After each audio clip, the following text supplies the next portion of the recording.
नाज़िन मज़दूरनि जे आलमी ॾींहं जे मौक़े ते बलोचिस्तान जे इलाइक़े गंदाखा में हारी मज़दूर इत्तेहाद जे सॾ ते रैली कढी वई। उन हवाले सां ॾिसूं था नूर हसन जमाली जी ही रिपोर्ट।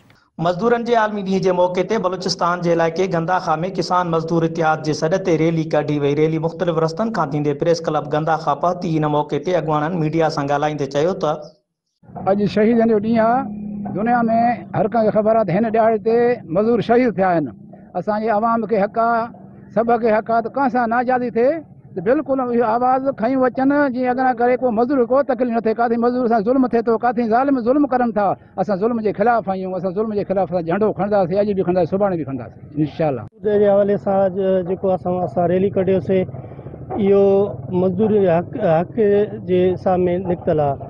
मज़दूर अहिड़ा बि आहिनि जेके जंहिंसां ज़ुल्म थियनि था, जेके वॾा ज़ालिम आहिनि। जे हवाले सां जेको असां रैली कढियोसीं, इहो मज़दूर हक़ जे सामने निकितल आहे।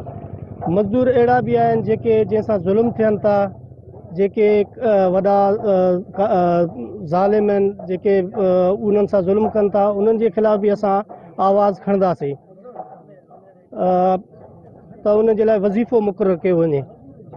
और जेके बि असांजा एहसास सेंटर जा कुझु अहिड़ा ग़रीब तबका रहिजी विया आहिनि, गवर्नमेंट खे अपील आहे त उहे बि इन एहसास किफ़ालत में शामिलु कयो वञे उन्हनि खे, ताकी उन्हनि जो बि जेको आहे सो घर माना सही नमूने सां हले।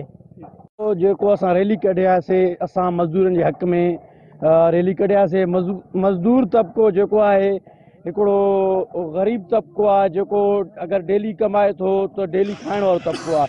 त अॼुकल्ह हाणे कोरोना जी लहर बि तेज़ी सां वधंदो वञे थो, तो इलाइक़े में लॉकडाउन बि थींदा वञनि था शहर में। ज़ाहिर आहे मज़दूर खे मज़दूरी न मिलंदो त काॾों खाईंदो। असां स्पेशली इमरान ख़ान खे अपील कयूं था मज़दूरनि सां ताउन कयो वञे, उन्हनि जे लाइ कोई अहिड़ो फंड मुहैया कयो वञे महीना वाइज, जेको हो पंहिंजो घर जो चूल्हो जलाए सघनि।